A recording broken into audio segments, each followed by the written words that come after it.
Cool. 3, 2, 1. It's all right. My bad. Yeah, it was a little flammy. Nothing wrong with that. Welcome in. Oh, yeah. Yeah. Episode 10. Oh, that's crazy. Double digits, 2 hands. That's crazy. All digits. Wow, that's insane. Oh, man. Yeah, we made it, dude. I guess we can stop now. All right. Well, we'll see y'all. Yeah. This has been episode 10, $1 million. Yeah. No, welcome in. Thanks for watching, everybody, as we get situated. As we see right now, no Griffin. He is getting tested. And, and not that kind of test. Not that kind of test. Not that weird anticipatory sweating for a week test. No. This is a drug test. So let's wish him luck. Shout out Griff for the new job he got. He's got to go get, tested. Yep. As we said, for this new job, and he's only like 10 minutes from here, but apparently it takes 4 hours to get tested. He's being held up right now, but we just decided to get it going, and if he gets here in time, then we will be more than glad to welcome him into his normal spot. For sure. I left the door unlocked. Before we started, I was showing Skylar this movie that me and my girlfriend. Goodness. What was it called? The Substance. Yeah, don't go watch that shit. Because if you don't want to go watch it, you can just watch it on the computer, apparently. I was showing him on the computer because he was actually trying to look up The Grinch. Because isn't that... Shout out Amber. Yeah. Or I thought it was her or she who should not be named, right? She actually asked me after watching the episode last week, she's like, so why could I not be named? Yeah, well, shout out her. She loves The Grinch, she said. Yeah, she said it's her favorite movie of all time, not only just Christmas movies, which it's up there for me as well, in Christmas movies with the elf. It's S tier, yeah. Yeah, but apparently that's just her favorite movie of all time. I wanted to look up something while he was setting up some stuff, and I was like, can I get on the computer? And he let me get onto it, and on the search history, it just says Grinch 2000, Grinch full movie HD. He had like 4 tabs of just the Grinch. I was trying to find out where we could stream it. We can rent it on, what is it, Amazon Prime for like $5. Yeah, you ain't trying to do that though. I showed him I showed him a good little way to watch it without doing all that mess. But then it got to me showing him The Substance. Yeah. And like what we had watched last night at the theater. And I was surprised we could see The Substance online. And I was just walking. Allegedly. But I was walking him through everything. Dude, it is disgusting. Yeah, it's a pretty graphic movie from what I could tell. My God, dude. Go watch it, but also just be aware when you watch it. It's crazy. And would you do The Substance? It's something to think about. I personally would not. But if you do it, you just have to stick to it. Yeah. And if you don't stick to it, it is horrific. Yeah. It's not a drug movie, but it involves a drug that basically, what's the best way to put it? It changes you into your better version of yourself. Yeah, younger, I'm not gonna try better looking. I'm not gonna try to spoil it, but if you're old, there's a way to look younger. Yeah, okay, that's a good way to put it. So yeah, but from what I could tell, he just kind of skimmed through the movie, showed me Cliff Notes. Yeah, pretty much, and throw up material. I don't think I'll be watching it. I'm gonna be honest. I may watch it up to a certain point and then turn it off. Really? Is it that the parts I showed you towards the end were that disgusting? No. There were a couple of parts that weren't disgusting. Oh, yeah, right, yeah. No, I digress. Why do you think I pulled it up again? Yeah. No, but shout out to the Vols. Great win against a gritty win against Kentucky. Yeah. There was a question that I asked on the social media clip that we posted. Is Heupel's offense back? And I do think it's back. I do think so, yeah. I think maybe because it's deeper into the season, they're seeing more different looks, you think? Yeah. Well, I just think that they're getting back to being able to open it up a lot more. We saw a lot of pre-snap motion, involve the tight ends a lot more. Kitzelman is a dog. Wish he would have caught that one in the end zone. Mm-hmm. I think we settle for a field goal. We may have, I think. After he dropped that one. I think was it red zone? Yeah, it was that in the the one, end zone. Was that one of the ones we missed the field goal? It might have been. It might have been. But yeah, Max Gilbert. We need to give him a pat on the back. Yeah, for real. We need to shout out Max Gilbert. Yeah. He was 0 of 3 He on the night. had the yips, guys, and when you're performing like that, it's real easy to get the yips because he missed the first one, right? So then you go on the second one, you're like, I absolutely have to make this one. I can't miss 2 of them. Yeah. Misses that one, then the pressure's even on for the third one. Misses that. So his self-esteem, his confidence was probably shot to death. But at that point, as a coach, you got to get in the end zone and set him up for a simple PAT to get his confidence. Yeah. And I think that's what they did. So we got to keep in mind, beginning of the season, Max Gilbert could not miss. Yeah. He hit I think was he like 10 of 12 before the Alabama game before he missed that one? Or I think he was really good. He's very accurate. Yeah, yeah. And I think he's a true freshman. Yeah. So he won the spot over the place kicker, I think, too. So we got to remember he's got it in him. Okay.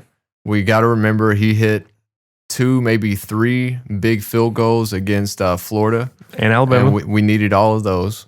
I think he might have missed one against Alabama and then came back, hit the one at the end of the game to make it to 7 points. Because if we miss, they would go down. Yeah, exactly. Score. So that was a big kick. 0 of 3 against Kentucky. Luckily, it didn't come down to a situation where we needed those points. It would have been nice because Kentucky, that was a game of like a lot of what ifs. Yeah. What if we hit those field goals and what if we make some catches? And as I was saying, I do think the offense is back.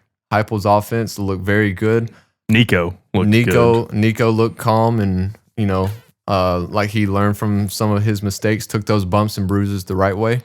I will say, a lot of drops. Gotta clean that up.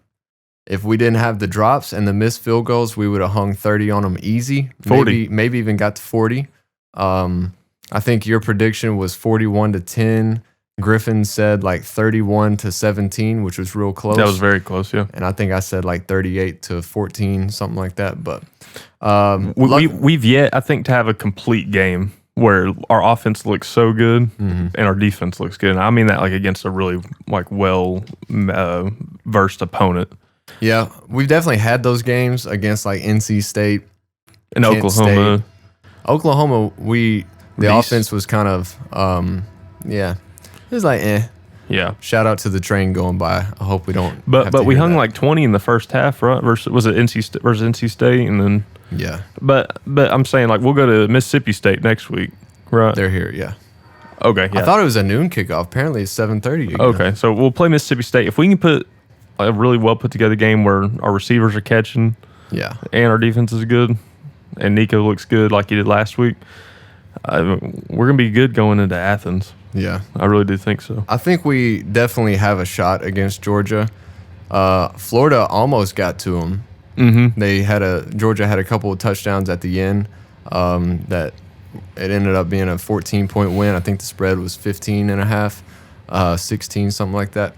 But Georgia was in a battle with Florida, much like us. Mm-hmm. DJ Lagway did go down with a leg injury, so they had not only. I think DJ Lagway is their backup. So I think what's his name, Graham Mertz. He went down against Tennessee. Remember, he threw the touchdown and then was like backpedaling and had some type of tweak in his knee. Weren't they running two quarterbacks? Yeah. Well, they would bring DJ Lagway in every now and then for certain packages. And then once Graham Mertz went out, Lagway kind of turned it on against us. Scored that late touchdown to tie it up and send it to overtime. Yeah. And he's been the starter since then. I guess Graham Mertz is still hurt. But they threw their third string in against Georgia, and it just. I'm still shocked that Sunbelt Billy didn't go for two versus us. Yeah. Hey, he tried, and luckily Heupel had one more timeout. He's like, nah, we don't want to risk anything right here. Yeah. So he had that weird formation. He had that New York Giants Daniel Jones. Yeah, anytime you see that, like, Florida is probably going to pull something out the back pocket right there to go for two and win the game. Luckily, Heupel had the presence of mind, like, hey, let's make sure we draw something up to be able to defend this because it wasn't looking good with how we were lining up. We were not ready for that. No. We had nothing for that. Yeah. So, do you think Billy Napier is going to be still employed by Florida come next season? Because I thought that Georgia game was kind of for his job almost. I mean, it's tough for a team like Florida to say, if you lose against Georgia, we're going to fire you, you know? At the beginning of the season, I would have thought that he'd be fired by now. Mm-hmm. Florida has looked a lot better. Especially with such a tough schedule. They had a tune-up game against Mississippi State. They dogged them. And since then, they've kind of gotten the ball rolling. Mm-hmm. Played us very well. Played Georgia very well. So we'll see how it's always been competitive, right? Yeah. It's never been like a complete blown out. We'll see how the next 4 weeks go for Florida. I don't know what their schedule is, but I think they play LSU, right? At one point. Not this week. LSU's got is it Alabama this week? Yeah, I'll look. But I don't know what Florida's schedule is, but they play Texas. Texas this week? Yeah. At Texas, right? Yeah. So I think that line's like 21. Yeah. So if they might want to take Florida with the spread. If they keep it competitive, then I mean I feel like Florida is kind of like that Los Angeles environment. You have a natural recruiting belt, you know, and people want to go to Florida. People want to go to college in Florida. So I feel like for them to be as underwhelming as they are, that could be a reflection of the program. It could be, or the coach or something like that. Exactly. But the culture. Yeah. Billy Napier also got hired on to a team that was pretty bad. Yeah, that's fair. And he's had the cards stacked against him since he's been hired. But he was in the bidding to take the UT job a few years ago. Really? Because he's from Cookeville. Yeah, I did know that. But yeah, we'll see. We'll see. I think Florida's done enough this year, especially if they finish out pretty well. He'll probably still be the coach next year. But then next year is going to be like, we need you to bounce back to have some results. Yeah, so that's fair. Not to toot my own horn. Shout out me. Shout out Skylar. Shout out me. I did fairly decent this weekend with the picks. Not gonna lie. So did you cash out? I did. I cashed out last night after the late game, the Sunday night game. Nice 85 in my pocket. Okay. You know what I'm saying? Nice. You know what I'm saying? Yeah, that's cool. The one pick I missed Saturday was Penn State plus 3.5. Penn State was down 7, had the ball on the 1 yard line. Yeah. I guess it was fourth down. They got stopped. Incomplete pass. And then that was like 10 minutes to go in the game. Ohio State just ran the rest of the clock out. It was insane. Look, in my heart, I didn't think Penn State would win, but I really hate Ohio State. Yeah. And I was hoping that they would. But honestly, I'm glad Penn State lost because they have a pretty easy schedule remaining. Yeah. You know, they had a pretty easy schedule going up to the Ohio State game. They have a pretty easy schedule afterwards. Yeah. So I missed that one. Miami, what a game that was against Duke, man. Yeah, man. That first half. I had Miami minus 20.5. They got up 14 in the first quarter. I was like, oh, this is easy. And then they just kind of were shit in the bed, let Duke come back, took the lead. I think Miami was down 28-17 at one point. They were. And then fourth quarter, they turned it on. Quarterback for Duke threw a couple picks. So did Cam Ward, though, because Cam Ward, he has a nasty habit of throwing across the field. Yeah, well, I mean, I saw a lot of times in that game where Cam Ward showed his magic. He's got that magic factor to him. You can't deny that. The way he can stay calm in the pocket and bounce out when he needs to and break tackles in the backfield and get the ball off downfield for a big play. Like, he did that 2 or 3 times at least against Duke. He's done it all season. We've kind of... I just can't stand them, though. I can't stand Miami, dude. Miami, like... They're getting smacked by Texas. It's tough. If they ever have to play. It's tough to be, if you're not Dolphins, but a Canes fan, because, like, you are undefeated. You've beat every team you've played. You beat Florida pretty well and came back from California too. Came back against Cal, but you also keep putting yourself in these positions against these lesser teams where you're kind of having to duke it out with them. The strength of schedule is not good. The results of these games hasn't been very favorable for Miami. Like, by the end of it, you're happy, but you want more of a convincing win, I'd say. I would put a lot of that on the Miami defense. They're not good, like, at all. The offense is statistically the best in the country, but again, you look at the defenses they've played. Duke's defense isn't bad, but it's they haven't played an SEC, like an average caliber SEC team. And so it's one of the drawbacks. So if Miami loses like one game, they might not make the playoffs. You know what I'm saying? Like with that strength of schedule. Let's hope. Tennessee's looking good to make the playoffs if they win out, but I don't know if they'll win. But I think if they keep it competitive versus Georgia. I saw they showed a graphic in the Kentucky game where with a loss, we had an 18% chance of making the playoffs. With a win against Kentucky, it was 68%. But is that contributing, if we lose to I think as long as we win all our other games, we can lose to Georgia, keep it close, and still have that chance to make it in. I hope so. Our defense is good enough to hold Carson Beck. Yeah. Carson Beck. I saw somebody saying where he looked like he had the yips. He's just not that typical. He can throw up some stats, but he's not that typical winner, game manager, winner type. And you have a great team around Carson Beck, but you can force him into some mistakes. So it'll be a very interesting game when Tennessee goes down there. Because our defense is not. Is that next week or 2 weeks? I think it's next week. Okay, so we got Mississippi. I'll look at our schedule. Yeah, and I know that line has been 9.5. A future game, Tennessee at Georgia, for the last 2 or 3 weeks. I'm gonna go check it real quick, see if it's still there. I think 9.5 is too many though. So we play Mississippi State, and then we play Georgia, and then UTEP, and then Vandy. Damn, that Mississippi State line is 23.5. I just don't know, man. We need a tune-up game. We need Mississippi State to be that tune-up game. We need a complete game. Exactly. A complete game. We've shown greatness in all of our games, but not a complete great team. It's always been, okay, Nico had a great game. Our defense had a great game. Yeah.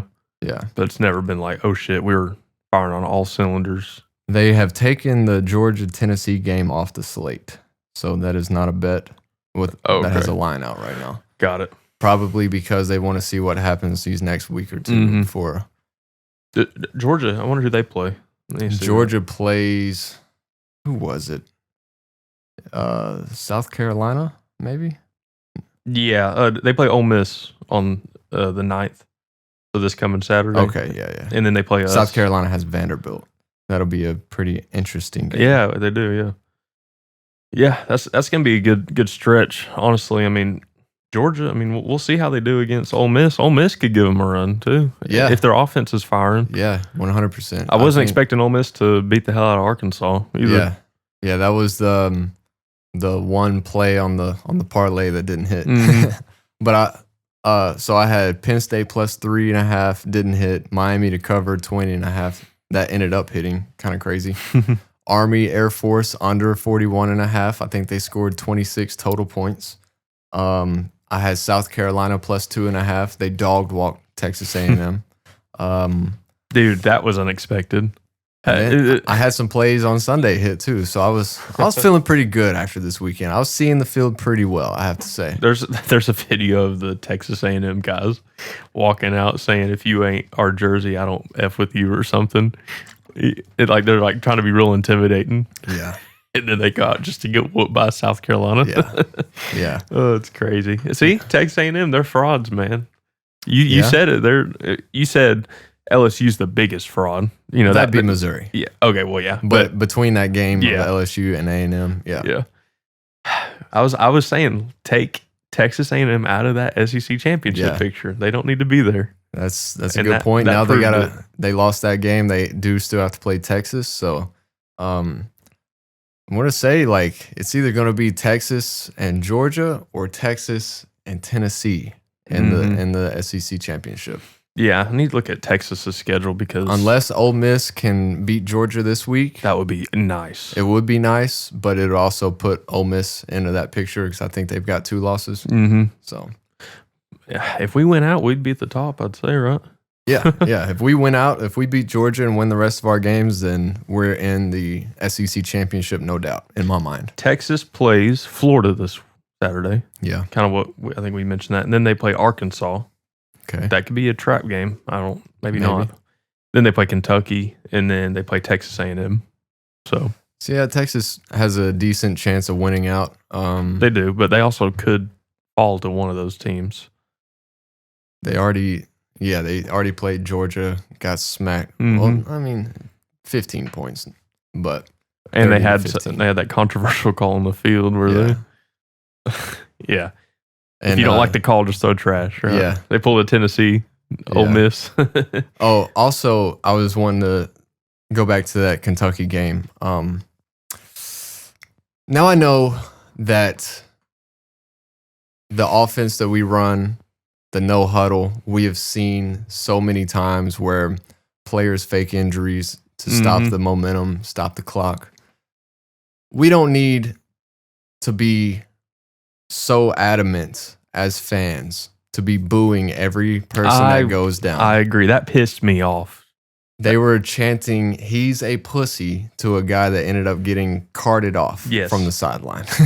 I think I texted the chat. Yeah. I was pissed. Yeah, that's not a good look for Tennessee fans. It really isn't. I mean, I'm no sympathy to Kentucky whatsoever, but I will say, like, we don't need to just be those type of fans every time somebody goes down. Now, if you see someone standing and like they obviously fake it, that is a booing thing you should do.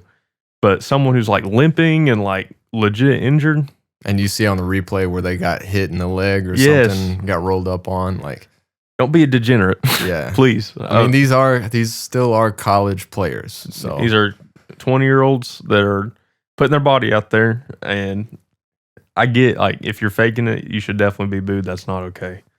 But damn, dude, if you get injured, I mean, why are we booing? Like, have a little more class. We're like one of the biggest stadiums in the country. You know, we have the most loyal fans. We have such a great showing every game we go to. And what's your statement going to be when you go there? Oh, I booed someone that was injured. Yeah. No, you need to have more class than that, in my opinion. I'm not trying to sit here and act like I'm above everyone for not booing, but damn, dude, that shit can get ridiculous. Especially on the TV, it's a bad look. Yeah, it's a bad look. To the national audience. Yeah, it's a bad look for sure.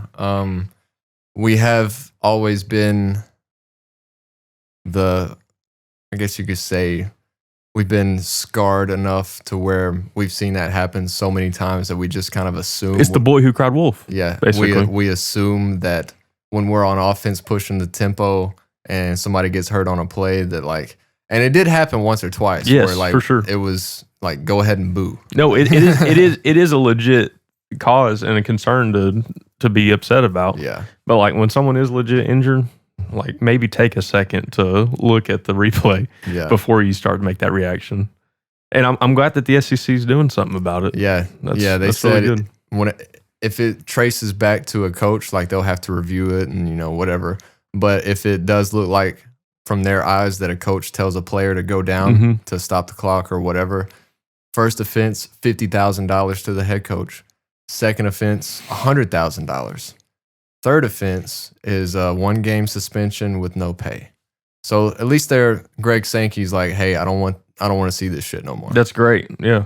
I think that's a really good way of dealing with it. Yeah. But yeah, I mean, Tennessee fans, we boo when you want, but just have a little more awareness, in my opinion. Yeah. And that's coming from a Tennessee fan. So, and someone who's not been to a game since last year. You know, I get the environment's fun. You're having a few drinks, you know. You're probably drunk. I mean, I get it, but, you know, just be a little more aware. So Don't be an asshole. Yeah. That could be a motto to live by. Yeah. But I've done my fair share. We do have, like we said, Mississippi State this weekend. I think the worst team record-wise in the SEC. Yeah, for sure. 23.5 points is the spread in that game. It's going to be a pretty easy win, I say. I hope. I said that about Kentucky. You sound disappointed, man. We had a great game versus Kentucky, man. We did. We had things clicking, but same old happened. Drops, penalties, drive killers. And we still won by double digits. We did. I'll get into the Packers game later on because I saw a lot of that this weekend from both my teams where it's just like, can we please Heartbreak after heartbreak. Can we please just, keep moving forward and not shoot ourselves in the foot? But yeah, that was a tough game to watch yesterday. But a couple games this week. I think do you think Tennessee covers 24 points, Jacob? That'd be damn close, I'd say. Yeah. I mean, is this a NC State? Are they better than NC State, you'd think? Mississippi State? I mean, I don't know. NC State was definitely frauds early on, sure. in the year. That win has not looked nearly as impressive week after week. We beat the hell out of them. I mean, they are an SEC school. Got to keep that in our. I say we cover, but barely. Yeah, I say we cover. We also have Alabama at LSU. That is probably going to be the game of the week, I'd say. Yeah, that's gonna be a good ass. Or game. Georgia and Ole Miss, maybe. That's Alabama favored 2.5 at LSU. Pretty even on the percentages for the spread. Mm-hmm. I'd probably take Alabama money line in that game. I don't know if I'd lay 2.5, but as I've said before, I don't believe in LSU. They are at home, which would give them that home field advantage. They jumped over Texas A&M. That's so funny. Yeah, Texas A&M got beat so bad by South Carolina, and they just lost to them the week before. So make sense. I don't know, but So LSU also got beat like convincingly by A&M. Yeah, it wasn't a fluke game. Yeah, for sure. But I'm taking Bama on that. I think Jalen Milroe will have a good game at LSU. After losing in Neyland Stadium, I feel like he wants, and at really Alabama, they want to go down and prove that they can win on the road pretty convincingly. And LSU, like we said, is a fraud. So I'm going to take Alabama covered by a field goal. Maybe 10 points, but. Yeah, I'd say Alabama wins that game. Like we also said, though, Ole Miss and Georgia. Ole Miss is hosting Georgia this week. I hope Ole Miss beats the hell out of Georgia, and they just might. It would be nice to see Georgia favored 2.5 at Ole Miss. 86% of the money, 84% of the bets are on Georgia. Over under in that game is 54.5. Mm-hmm. Georgia money line minus 137. Because hypothetically, if Georgia loses, they'd be 7-2, and Tennessee wins, we'd be 8-1. Yeah, and both Georgia's losses will come in SEC play. So then it would be us and Texas up there. If Texas takes care of their business, we'd both be 8-1, so we'd be at the top of the conference. That would be pretty cool. That would be cool. I just think as Tennessee fans that we're not going to get that lucky. What do you mean? I don't think Georgia has a problem with Ole Miss this week. Okay. I'll take Georgia minus 2.5. That's fair. We'll see. Hopefully Ole Miss's offense, hopefully Lane Kiffin has some stuff he's been hiding. Maybe he brought it all out against Arkansas last week. I mean, they scored 63 points on a team that we scored 14. So, yeah. We'll see. Hey, I'm looking forward to it, man. It's going to be a great weekend. I mean, also, Indiana, dude. Indiana has remained undefeated. What is that, 5 teams left? I think so, yeah. BYU, Indiana. Miami. Mm-hmm. Army. Yep. And I just saw a graphic earlier today. I can't remember the 5th one. Ohio State lost. Oregon. Yes. Yeah. Yeah, so Michigan at Indiana. Yeah. Indiana minus 14.5. Man, I'd love to see Indiana get another win. Yeah, I would too, and I'll probably take the spread on that one. Mm-hmm. What's the spread? 14.5. Okay, and Michigan ain't Indiana. That. Michigan was at home plus 15.5 against Oregon, and Oregon won by 20 points, I think. Okay. It was pretty convincing. Does Indiana, do they actually look good when they play too? I think so. I think they're earlier in the year. I was like, Indiana's undefeated, 5-0, 6-0. Like, but We'll see how long it lasts. we'll see. Yeah, exactly. I wasn't expecting them to be like an actual contender. Mhm. I think Indiana might be a contender, boys, or boy, because Griffin's not here. Yeah. 14.5 Indiana, over under 48.5. That under is kind of. I've been like this when I see unders now, dude. I noticed. It's almost like an orgasmic experience when this dude sees a under. It's like, ooh, is Michigan gonna put up more than 10 points? I don't think so. Yeah, that's crazy. So you got Indiana pretty easily winning that. Yeah, 14 and I changed my pick. I'm not gonna take it. No, I'm gonna stay Indiana on the spread. I'm not gonna take the under. Wow. Okay. I'm not, but the under is probably gonna hit, boys. They're gonna try to push it to 10-0. And who else do they got after that? After that, they have Ohio State. Wow. Yeah, there's a tab on FanDuel that when you go to the NCAA football, you get the games this week, top 25, national championship, Heisman, and then go all the way to the right, game of the year. Mm-hmm. Indiana at Ohio State. I think that'll be a good ass game. Do you think Ohio State? I mean, do you think there's a chance for Indiana to? Oh yeah, I mean it's at Ohio State in the Horseshoe. That is what they call it, right? I don't know, dude. I was watching the Horseshoe, dude. I was watching. What is a Buckeye? I was watching the game and it said the world famous Buckeyes. I was like, why are they? They famous? like to call themselves that. That's why they also go the Ohio State. Bro, what? But Ohio State favored by 9.5 in that game. 92% of the money, 88% of the bets already are on Indiana to cover 9.5. Dude, that would be electric. Yeah. That's going to be an electric game. That might be the game of the year. I'm not going to lie. Yeah, that would be good. I don't know if ultimately it comes up to the standard that the game ended up being between Alabama and Georgia. Mm-hmm. I think that'd probably be the game of the year when it's all said and done, just because of how crazy that game was. But as far as hype goes into the game, that's up there. That's up there. A 10-0 Indiana, if they take care of Michigan, a 10-0 Indiana going into Ohio State, who wants to remain with just one loss. It's going to be a good-ass game. Another game to keep our eye on this week, number 4 Miami at Georgia Tech.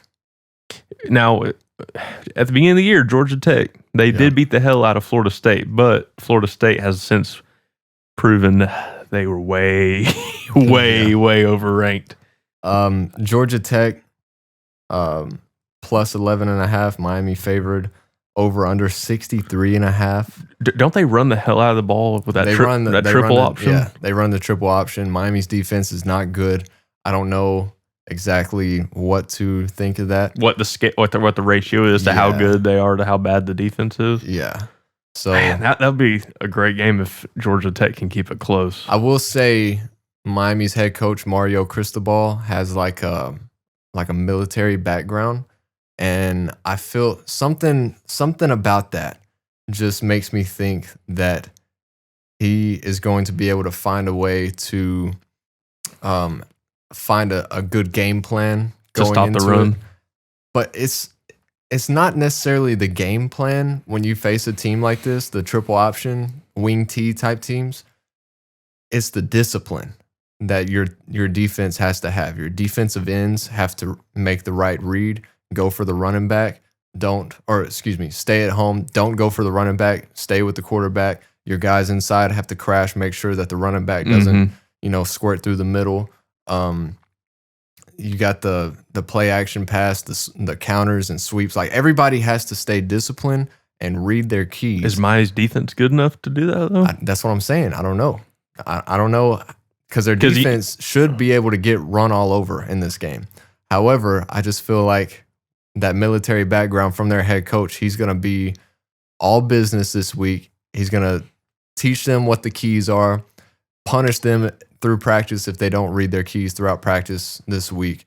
And they might have something for that Georgia Tech offense. Now, but what if Georgia Tech runs it so good that they're going to have to bring more defensive presence up, and that's going to open up the lane, the passing lanes? I mean, it could. It definitely could. You might see a flea flicker in this game, or like a little option. Yeah, you got to run like some man-to-man outside.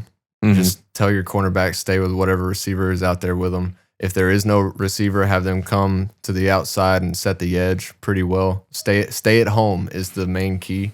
Read your keys, stay at home against a team like this because they could, fake a handoff, have somebody coming on a counter, and then, that other side is wide open. There wasn't a receiver out there. So if the cornerback bites on the run, then it's going to be wide open on the other side. So, I mean, we'll see. I think I'm probably going to stick with Miami on this one with the spread, 11.5. If this was more like 20.5 like last week, I would not touch it. But 11.5 seems doable.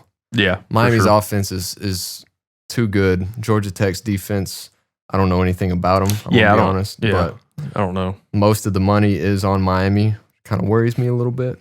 But so honestly, I would probably take Miami if I was going to do a money line bet. But man, I really hope Georgia Tech can give them a loss, get them out of the playoff picture. That shit's ridiculous. Amber, close your ears. Miami sucks. But y'all ain't been relevant since LeBron. So basically, I'm going to run down all the games, just give you my picks. So Texas, they're going to win. Miami will probably win. I'm going to call them to win. Ole Miss, I want them to win. Tennessee will beat Mississippi State. Got Bama beating LSU. Indiana beating Michigan. That's what I got so far. Okay. We've not talked about Vanderbilt or South Carolina. Vanderbilt is back in the rankings. Yeah, shout out Vandy. I love that. Shout out Vandy. Yeah, because we all thought it was ridiculous that they dropped out after giving it to Texas and being competitive with them. Texas, they barely scraped by on that game. Yeah. Took a few interceptions for Diego Pavia to, for them to win, but should never dropped out. But they're back. They're even higher, baby. 24. Yeah. It's a hell of a year to be a Vanderbilt fan. Yeah. What is their? Is that their hand sign? Whoa, be careful, dude. Yeah, my bad. I'm just kind of throwing shit up. I'm pretty sure that's it because it's like Vanderbilt Commodores, something like that. Is Diego Pavia? Down. Is he an NFL talent, or is he just a winner like Tim Tebow? He might. I think I would compare him more to like a Johnny Manziel type. Electric, strong, can run when he needs to, can make throws, clutch. Yes, he's a winner. When I saw him drop back versus Alabama on that 4th and 1, yeah, my jaw dropped because I wasn't expecting the receiver to get that pass. I thought it was overthrown. Yeah, it kind of was. Yeah, but the receiver had the presence of mind to reach out. Yeah, I think this is his last year in college. I think he's a 5th-year senior. Get injured. Get redshirted. It's too late at this point. But Cam Rising. Yeah. No, I think I don't know how he'd do in the NFL. I don't think he'd be much. Yeah. If I'm being honest. But who knows? Is he shorter? Before. I think he's about 6 foot. Oh, okay. It's hard to tell in the field. They always have a high vantage point with the camera, but I would love if Vanderbilt beat South Carolina. That would really throw a wrench in things too, because they beat South Carolina. South Carolina beat Texas A&M. Texas A&M. I mean, it's gonna be a shit show. South Carolina is favored 3.5. I think in that game. It's gonna be a shit show. I'm sorry, the SEC is in for it when it comes to the standings and all that. It's the most competitive year I can think of. Yeah, so South Carolina favored 3.5 in that game, over under 46.5 at Vanderbilt. That's gonna be a good game. 3.5 is a key number because Vanderbilt is never gonna lay down, and just get ragdolled. Like it's always gonna be a dogfight. Yeah, they've proven it. South Carolina makes me nervous as a Tennessee fan too. South Carolina's defense is pretty good though. I'm kind of glad we're not playing them this year. I think we beat them obviously, but that it would be another 2022. Some shit would happen like type that. Of trap game. Yeah. Playbook. Obviously, you see South Carolina defense walking out with playbooks. You're just like, oh my god, here we go again. Did you see the video of Shane Beamer in the locker room after the game? No. So I'm a big Shane Beamer hater. Mm-hmm. Like I can't stand the guy. Yeah. But he had some type of like it's his wife's birthday this week or something, and he was saying like if he was telling his players in the locker room, everybody's huddled up, hyped up and stuff. He's like, I told her if we won this game, I was gonna sing for her. And then he told the DJ to play whatever song it was. I think it was like an Anastasia song, and he like it kind of won me over a little bit. It was a pretty cool moment. I'm not gonna lie, because the team is apparently it was a song that the team always like sings and has playing and stuff. And he was singing it and just messing around with his players. Well, he's got a soft spot for Shane Beamer now. Yeah, I guess. I don't know. I thought it was kind of a cool video though. Yeah, I mean that's fine, I guess. But when it comes to football time, yeah, that's my worst enemy right there. Yeah, I don't like Shane Beamer, but it was a cool video. Also, how about Missouri dropping off?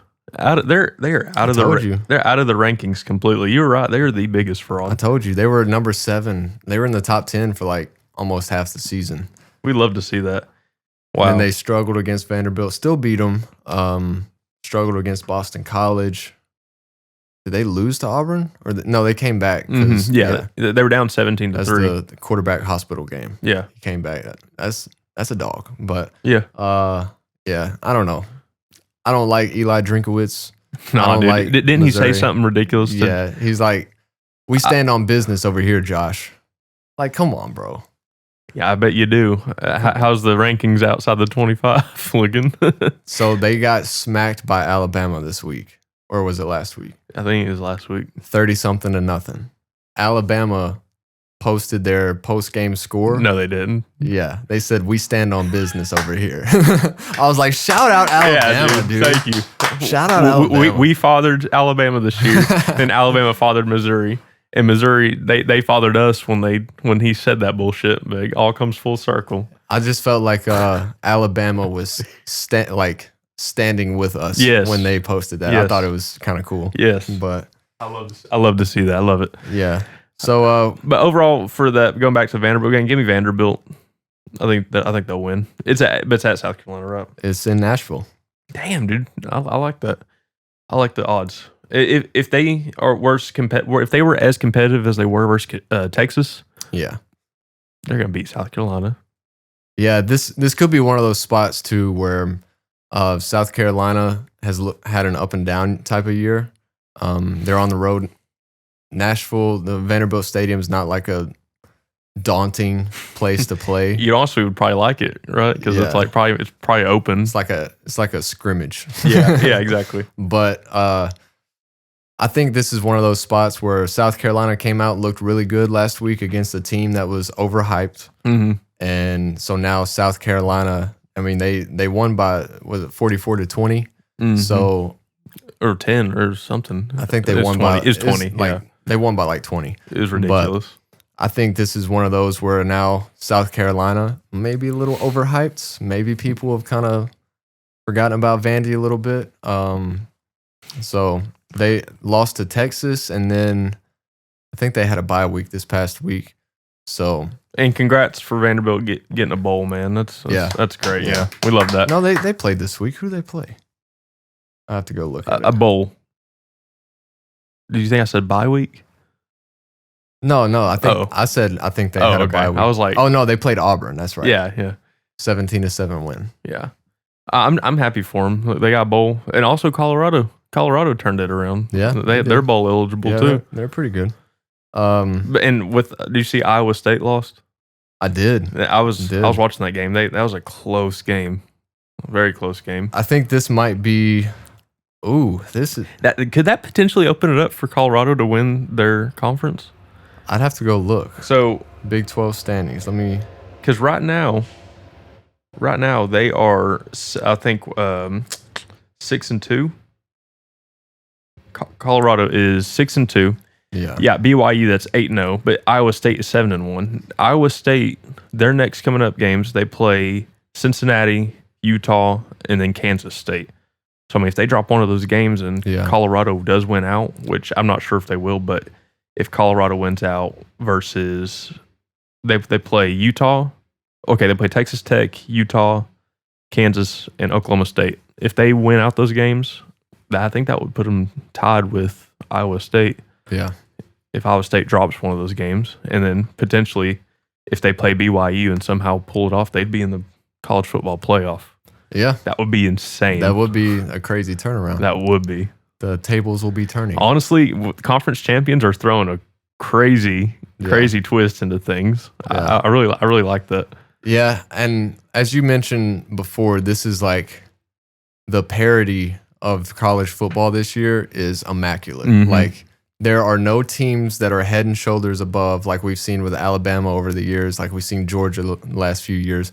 There's no teams that are like head and shoulders above everybody else. It's just like you have, I mean, there's no teams that are undefeated in the SEC. And we still got 4 weeks to play. Yeah. You know what I'm saying? Yeah. So you got teams that have like one loss, couple with 2 losses, and then so many that are just kind of in the middle. And then you got like Mississippi State and Kentucky at the bottom. But like Florida has turned it around throughout the middle of the year. So like they're kind of not, playoff eligible, but they're in the middle of the pack again. They can make some noise going in, finishing the year pretty good. I don't know. It's very competitive. intriguing. It's very intriguing, and it's competitive. I love to see that. Man, I'm very excited for the playoff, man. You know what I'm excited for? What? College football. Damn it, I messed it up. College basketball tipping off tonight. Oh, dude. That's what that was. Oh, yeah. We're all going to the game tonight. Me, Griffin, Skylar, and my girlfriend. And my dad. And your dad. That's cool. Yeah. We're all going to the UT game tonight. We're very excited to spend $20 on a pretzel. Yeah. $5 for tickets, though. Yeah. Can't beat that. I was really pleasantly surprised. Damn. $5. Hey, TickPick. That's where you got to go. That's crazy. TickPick is like Ticketmaster's resell. We're gonna pull up and they're back. Hey, these don't exist. Shout out TickPick. I've got it on my phone in my wallet. So you type one wrong letter in TickPick, it's a whole different story. That's crazy. I know. TickPick. Yeah, see, it's in there. It's in okay. There. I'll show cool. we got no, don't. No. Oh, it'll be out by now. Yeah. Okay, that's cool. Yeah, people are gonna steal our seats to Gardner Webb. I'll just spend $5 and get another one. Yeah. It honestly costs them more to steal it than it would to, get the ticket. But was there a bunch of fees and stuff? So with TickPick, it's like a resale site from Ticketmaster. Their whole ordeal is tickets with no fees. So cool. Who's reselling Gardner Webb tickets though? Well, like the season ticket holders, the donors that don't want to go see Gardner Webb. That's fair. Whatever, or they can't make the game since it's a Monday night. But yeah, so that's cool, man. Like we get to tip it off. We're 26.5 point favorites. Yeah. Over under 141.5. So I put something in. We have like a shared thing that we all contribute on throughout the week before the episode, and I put in there that we should all give our 5 favorite Tennessee basketball players to ever play for the program. And there's really no other stipulation. You don't got to do like a starting 5 point guard center. That would actually be pretty cool. Yeah. But I'm just going to do top 5 players. Not in any particular order either. Do you want to go first? I'll let you go first. Okay. So this man forgot about Dalton Knecht already. No, bro. Come on. First thing he said to me, he's like, man, I was looking at the thing. I forgot Dalton Knecht. I was like, what? He's getting like so much playing time in the NBA. How can you forget about him? Yeah, I don't know. I just kind of screwed the pooch on that one. So definitely have Dalton Knecht in my top 5. And this is not necessarily any order. I mean, I would probably say Dalton Knecht's number 1 just because of his impact. Yeah, dude. Jinx, you owe me a soda. He literally came from JUCO, and he immediately came on. He dunked on Michigan State. He got us to our 2nd ever Elite 8. I mean, he did wonders for the program. Yeah. So I would probably put him at the top if I was ranking them, but you definitely have to have him up there. I would say Grant Williams is another strong pick in the top 5. My God, that 40 piece he dropped versus Vanderbilt when we were the number 1 team in the country. We were dangerously close. Wasn't he like 100% from the line too? 20 for 20 from what I remember. I think it's 20 for 20. So in 2008, I believe, when I was just a little kid, I believe that we beat Memphis to go. Yeah. We went into Memphis, number beat 1 them. versus number 2. They Derrick had Rose. They had Derrick Rose. Yep. We John beat him. Calipari. Yep. used car salesman. We beat them, and then we go to Vanderbilt and we lose. Yeah. Like the next game, right? So Grant Williams, we become the number one team in the country. I forgot how we became the number one team. I'm shocked I don't remember that. But we go into Vanderbilt again, and people are like, oh shit, it's going to be a repeat of history. Yeah. Grant Williams said, not today. That was that the game where Jordan Bowden had that nasty dunk? Oh my, play the clip. Yes. That play was that's insane. the greatest dunk in Tennessee basketball history. Wasn't it off of inbound? Yes. Jordan Bowden had that one-hander tomahawk from an inbounds pass. And you know how the floor is raised at Vanderbilt, which is, I would love to go see a game there. But you see all the Tennessee players on the bench that they jump up. That shit was electric. So he comes in, he tomahawks it, and we were actually down the whole game too. Yeah, it was a struggle. For some reason we don't play well at Vanderbilt. Well, the first half, I had the stats pulled up. It was 38-37. We were winning, and then they scored 39 points to our 38 in the second. So it went to overtime, and we scored 12 points to their 7 points. Grant Williams, 43 points. Yeah. On, I believe, 23 of 23 free throws. Yeah. That's insane. No wonder he's in the NBA. Like 23 free throws, I can barely hit 4 in a row. He's even added a truck stick to his exactly. arsenal. Yeah, like he keeps upgrading. Yeah. He keeps buying the packages. But was that on Jason Tatum? He just like ran him over. Yes, and former teammate. And Jaylen Brown was like, I thought Grant Williams and JT were friends. Yeah. I guess they're not. The announcer said, Grant's going to be getting a call from Deuce soon. Yeah. But so Grant Williams dropped 43 points. Yves Pons. Oh my God, I forgot remember about Yves? him. He was a machine. He was never like the greatest offensive contributor. He was a Dennis Rodman. Lockdown defender. Rebounds like crazy. His vertical was out the roof. That dude was shredded. You remember him? Dude. It looked like he had like a 50-inch vertical. Oh my God. I think he may have played with Victor Wembanyama for France. Yeah. I know he got signed with Memphis there for a little bit, but I don't think he made the team. Jordan Bone in that game had 14 points. Yeah. It was really just the Grant Williams show. I mean, we scored 88 points. Grant Williams had 43 of those. Yeah. And that was like, okay, this dude's elite. So Dalton Connect, Grant Williams, and then Admiral Schofield. So Admiral Schofield, the biggest memory I have of him was it was a neutral site. I believe it was the Phoenix Suns location in Arizona, but it was us playing Gonzaga. And at this point, Gonzaga was undefeated, and we went into that arena and we beat the hell out of them. They had Rui Hachimura. Yeah. I think didn't Rui play center in college? I think Kind of like the Grant Williams prototype, or same type. We go in, and Admiral Schofield, I mean, he scored like the last, it was like he scored like the last 13 points, it seemed like, or maybe like, 10 of the last 13 points. He's shooting NBA threes.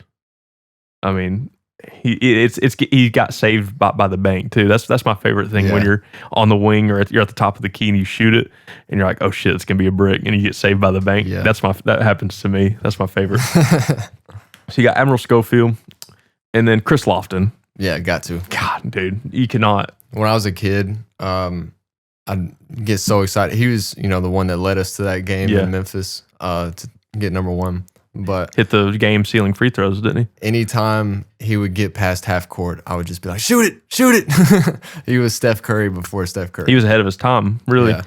Yeah.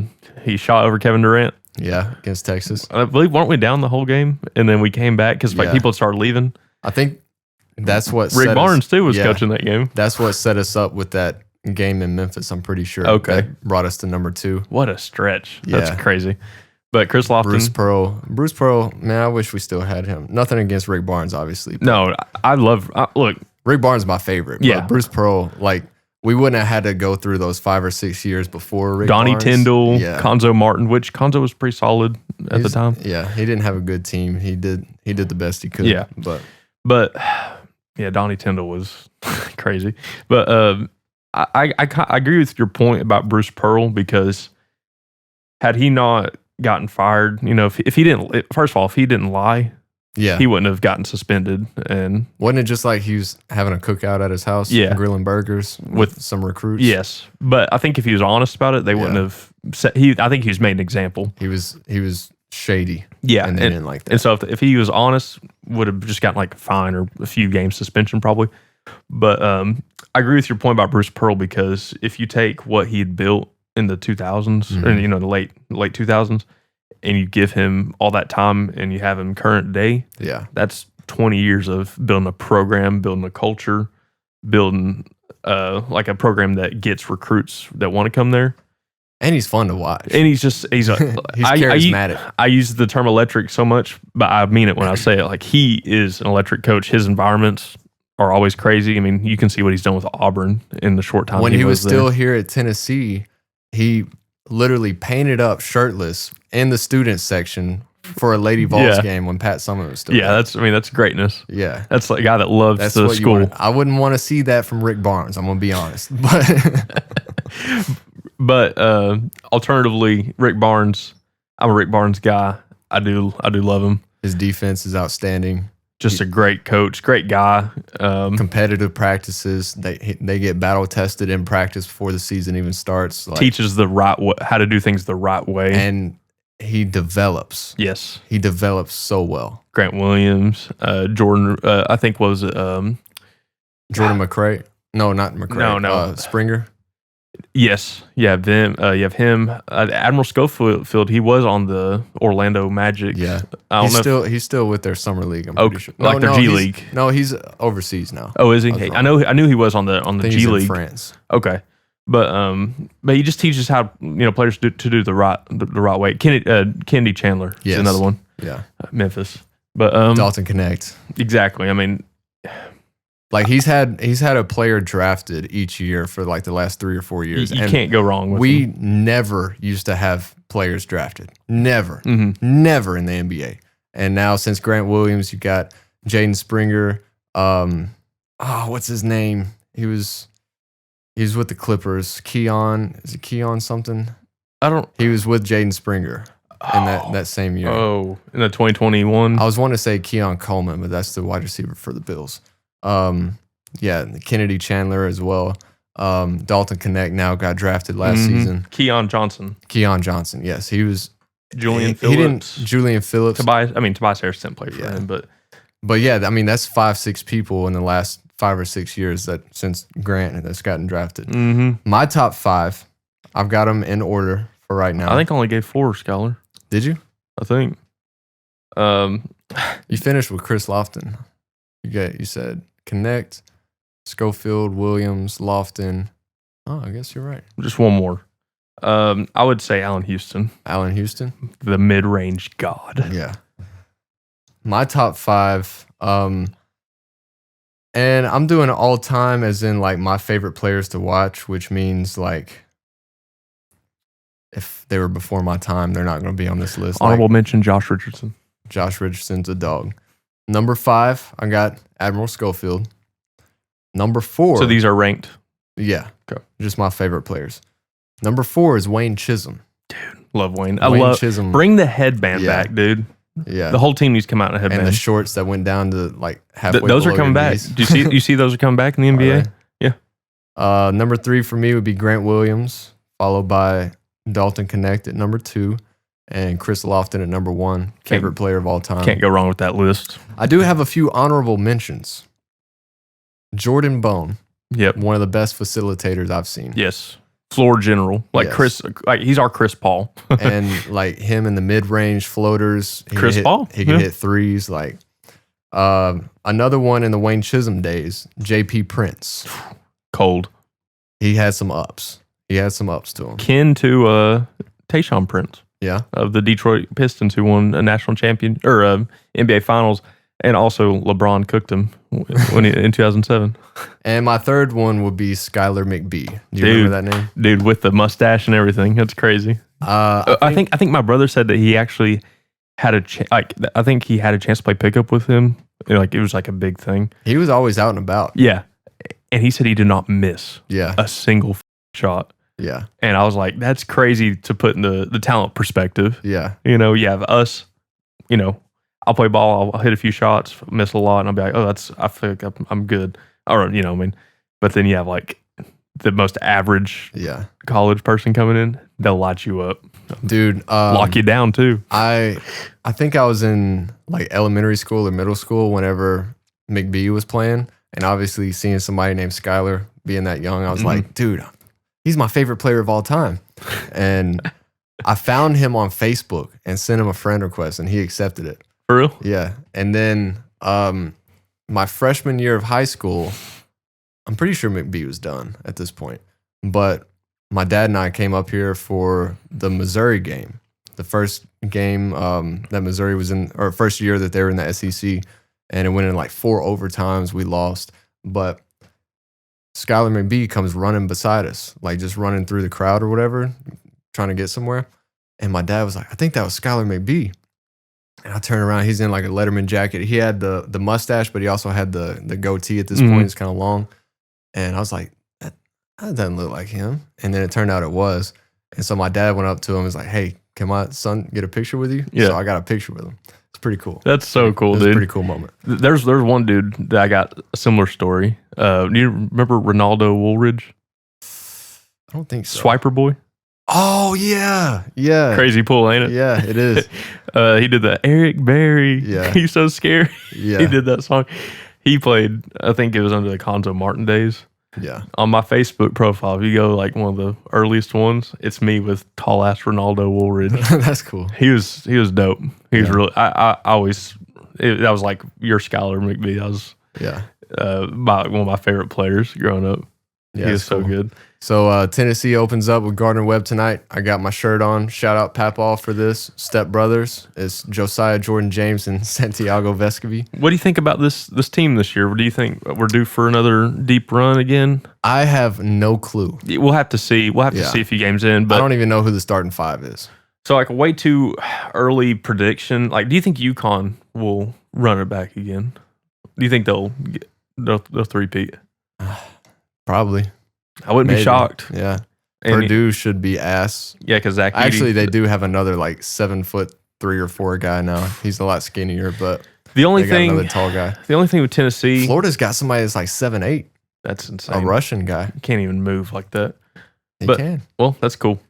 Until he start, he'll make Victor Wembanyama look. He'll start doing the what's that called? Where you do the sham god. If I see a 7'8" Russian do a sham god on Victor Wembanyama, I'm gonna lose my shit. But honestly, Tennessee lacks that superstar that we had with Dalton last year. But honestly, our team is as good, if not better. We've gotten some good transfers. Yeah. And, Darlin Stone DeBar, he's a great transfer in. Still got Zakai, JP Estrella. I like JP. He's cool. One guy that I'm going to keep my eye out for, Cameron Carr. Really? I bet he's going to go off this year. That's cool. He's an athlete. Oh, do you see we got a 4-star commit? He's he's a top 80 recruit in the class of 2025. His name's Amari Cooper. Amari Cooper is going to play for the Vols? Yeah, that's his name. Amari Cooper is also the guy. He wide receiver? Yeah. He just got traded to the Bills. Yeah. No, that's cool though. Yeah, I didn't see that. Well, let me double check that was his name because I thought I read it, but I was like, Amari Cooper just sounds way too NFL. Yeah. But we play Gardner Webb tonight. Open it up. 26.5 point favorites. Over under 141.5. I was telling you, I might put a little 2-leg parlay Amari on that game. Evans. Amari Bad, Evans. guys. My bad. That's clownish of me. That's Amari Evans. Take it easy on yourself, man. You're doing good. He's a shooting guard. Don't be so hard on yourself. He's a shooting guard, though. He's going to be really good. Look out for him. But yeah, so we'll get a first person perspective tonight on what we've got cooking. An eye test. Yeah, who the starting 5 is. If we don't cover 26.5 against Gardner Webb, then we're gonna have some problems. Let's look at our schedule real quick because I'm wanting to see. I want to kind of see. I think there's a lot of easy matchups in there. Yeah, up until January. Yeah, and then that's when the SEC play starts. Yeah. So start out with Gardner-Webb night. Then we got Louisville. We're gonna go to Louisville. I think that'll be a pretty good game. Montana, Austin Peay, Virginia. So their coach actually retired like 2 weeks ago. Ooh, UT Martin's playing at Tennessee. Okay, that's cool. Do you remember that Virginia's coach retired like 2 weeks ago before the season started? Was that because of the I don't know what the reason was. He said he wanted to spend more time with his family, I think. Was that the football coach or No, the basketball. coach? I'm saying the basketball coach. No, Virginia was the first ever 1 seed to lose to a 16 seed. Do you remember that? When UMBC came in, that was amazing. The first time that's happened, has happened like 2 or 3 times since. Yes, because Purdue. Yeah. Which I love that. Who was that? What was the team name? It was FAU? No, FDU. Yeah. Can't remember. Dickinson, something. Fairleigh Dickinson. Yeah. That was amazing. But the thing is, Virginia actually followed it up with a national championship the next year. Purdue did not. So as me, I was a glorified Zach Edey hater. I was really happy about that. Now, I have kind of flipped on Zach Edey just because he plays for the Grizz. But yeah, I'm seeing now. I remember what you're talking about. Head coach for Virginia, Tony Bennett, great coach. Retired. He said it was like he did mention his family, but he also said, quote, he was no longer the best coach to lead the program in this current environment. Talking about NIL and social media, the players and stuff in this day and age. Wow. So, well, he was a great coach. I'm glad to see him get a chip. Hate to see it, but they play Virginia and then UT Martin, like you said, then Syracuse. So a lot of these teams, like Louisville and Syracuse, were once great basketball programs. Now they're not even ranked anymore. Yeah, they will still be good tests. Yes, like for sure. On. Like to show us exactly how good we are. We should beat these teams by 10 to 20 points. Louisville, Virginia, Syracuse, Miami, Illinois. Then we play Western Carolina University, the Catamounts, baby. Yeah. Shout out WCU. Yeah, dude. Always a soft place in the heart over here. Middle Tennessee we play. Middle Tennessee had that historic run in like, I think 2017, 2018. They went on a Cinderella run. Yeah. That was cool. That was really cool. We'll see. I think one year they actually came to Knoxville and beat us. Really? I think like a decade ago. This was during like the dark ages in between, the Bruce. Donnie Tyndall days. Yeah, it was between Bruce and Rick Barnes. Then we played Norfolk State. They also had that amazing I think it was an upset to Missouri like 15 years ago in the tournament. And then you said we start in January. We start SEC play. We play Arkansas, Florida. SEC has become a basketball conference. Yeah. Ain't that amazing to see? Just every sport, SEC is up in the top. Yeah. So we play Arkansas, Florida, Texas, Georgia, then Vanderbilt. We're going to Vanderbilt on the 18th, and then Mississippi State, then Auburn, then Kentucky. Which Kentucky this year, they lost Calipari, and I'm sure they've lost a decent amount of recruits because of that. It'll be interesting. It would kind of be probably like an Alabama type for football, kind of how they lost Nick Saban. Yeah. It could probably be a similar type of year. They probably will do pretty good, but also not as good. But I don't know. I can say not as good, but literally under Calipari, they were losing in the first round multiple years in a row. So, yeah, man, it's going to be a really good season. I'm excited to go tonight. It was Skylar's idea. So, what do you think the finished product will show? Like, how far in the tournament do you think we'll go?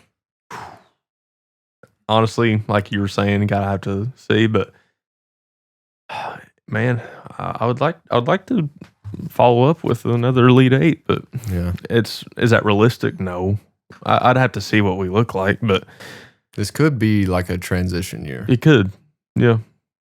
We'll see. I mean, we also weren't expected to do anything last year until Dalton Kennett came in and tomahawked on Michigan State. Yeah. Oh man, give me a Sweet 16 run at least. All right, that's fair enough. So yeah, we're going to the game tonight. Had a lot of games yesterday. in NFL action. Most notably for me, Packers lost to the Lions. 6-3, right? Yeah, which we could be a lot worse. Yeah, you know, for sure. Malik Willis comes in, wins his 2 games. He also came back and beat the Jags when Love went out last week. Lions played kind of dirty, didn't they? We could very easily be 3-6 right now. Lions played kind of dirty, didn't they?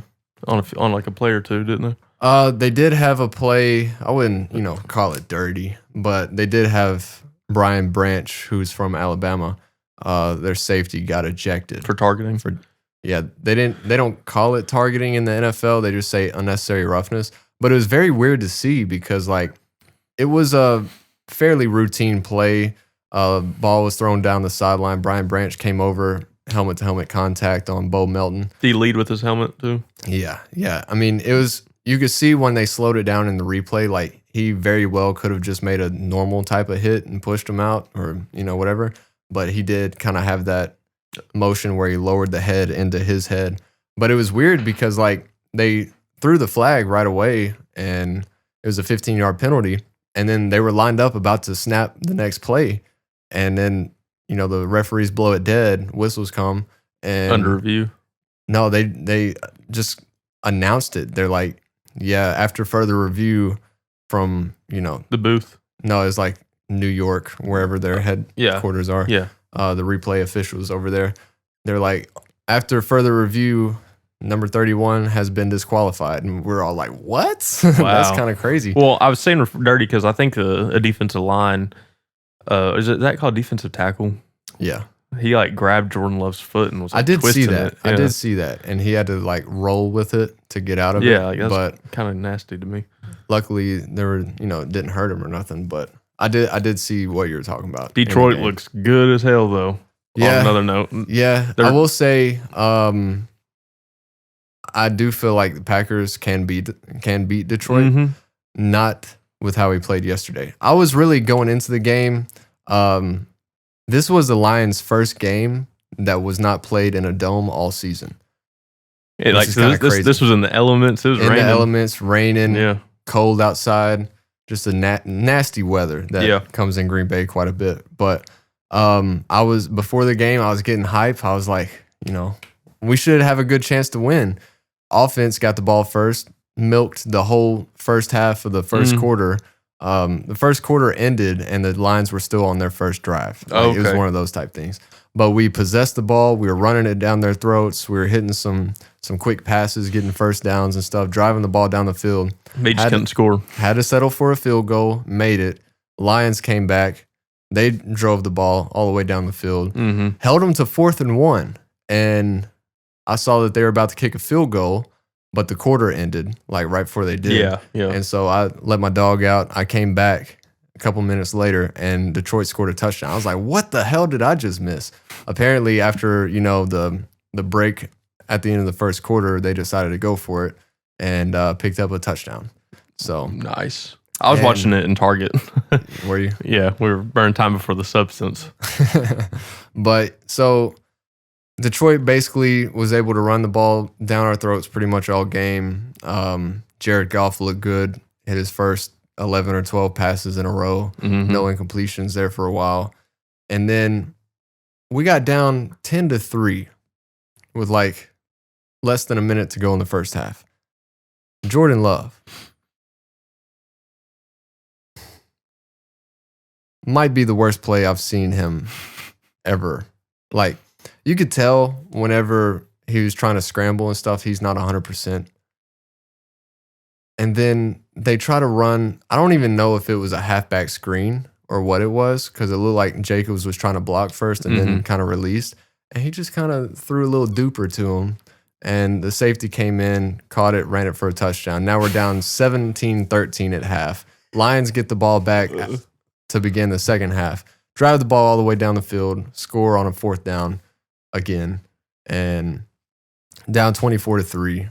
We make a last-ditch effort to come back. I think the Lions probably could have broke 30 on us if they wanted to, and they just kind of sat on the ball, the rest of the game. Missed field goals, so many penalties Green Bay had. False starts, holdings, drive killers. We outgained them we moved the ball almost twice as much as like yardage wise as Detroit did. Like we were moving the ball fine, but then you factor in all the penalties, all the drops that the receivers had. Like Jordan Love didn't look bad the whole game. He had that one bad play, but it was He's very thrown a lot of interceptions this year, hasn't he? Yeah, he leads the league in touchdowns and interceptions, and he missed 2 games. So, wow, if that tells you anything. Bench him. No. Wow. No, we'll turn it around. No, we got a bye week. Well, we're going to get healthy. Yeah. Got a bye week this week. Go to Chicago the next week and then host the 49ers. I think if we can win both of those games, we're fine. Yeah. We do still have to play Chicago again and then both of the other ones, Detroit and Minnesota. And then we also have the Seahawks and the Saints, which should be wins. Yeah, we'll have to see, man. I don't Yeah, know. I mean, I think we're okay. you're not the Saints, at least. Yeah. Do you see that stat? What was the stat? I think it was, man, I'd have to look it up, but it was the Saints. They outgained their opponent in passing yards and rushing yards. And it was any team that did those combinations of things. Yeah. Was like 270 something and 0. Really? Today there. Yeah. And 1. That was the Saints. Is Derek Carr just that bad? I don't watch the Saints. Have you seen, did you see Michael Thomas go off on Twitter? Yes. Where is he at, by the way? Was he not on the Good Morning? Was he like, is that the Good Morning America dude? No, Michael Thomas was the Saints wide receiver for a long time. One of the best in the league. Who am I thinking of? And then he got a couple injuries. And I think the Saints released him like right before the season started. Who am I talking about? Michael Strahan? I thought in my head it was Michael Strahan this whole time with the gap in his teeth on Twitter. Michael Thomas, who used to be teammates with Derek Carr, played with the Saints since like 2018. Receiver from I think Ohio State. He went in on him though. Dude, it was wild. Like it was wild. But somebody said that he might have that early onset CTE starting to happen. I bet. But it's kind of crazy. I mean, if you're trying to get back in the NFL, like what team is going to want you on their team when you're trash talking the team that drafted you and basically just pulling Antonio Brown. Antonio Brown. Yeah. But the Packers should not lose this week. I would say with it being a bye week. So because I was at the beginning of the year, weren't the Saints like 2-0? They were like, dang, they're great, you know. They walked the Cowboys. Can't remember who they played week 1, but then they lost a very close game to the Eagles and haven't won since. They lost 7 in a row, and it was announced this morning that they fired their head coach. So here's the combination I was talking about, guys. Saints outgained the Panthers by 150 yards. Ran for 150 yards and won the turnover battle. And over the last 20 years, teams had gone 275-0 with that formula. Wow. And now it's 275-1. Man, that's awful. You gotta hate it, man. Did you watch the Rams and Seahawks game? I did not. So we were actually trying to find something to do while Tom was, we were trying to kill some time before the movie. Me, Mackenzie, and her sister. I saw the end. The last play. Yes. So I was like, let's go to Drake's. You ever been to Drake's? Yeah. Drake's dope. Love Drake's. Great. Great restaurant, not a great rapper. So, no. We went to Drake's, though, and they had that on the big TV. Mm-hmm. And, oh, man, Matthew Stafford. I should have started him in fantasy instead of freaking Kyler Murray. Dude, that's my play of the week. I forgot who he threw it to. Was it Robinson? It may have been. But the one-handed catches the last week or two, this season has there been an upgrade in the glove technology? I don't know. We saw a crazy catch for Duke. I think Pittsburgh versus Penn State maybe. Or no, it may have been like West Virginia versus Pitt. Yeah. There's that college game. There was a one-handed catch there. Pitt played SMU. I think that's what it was. Okay.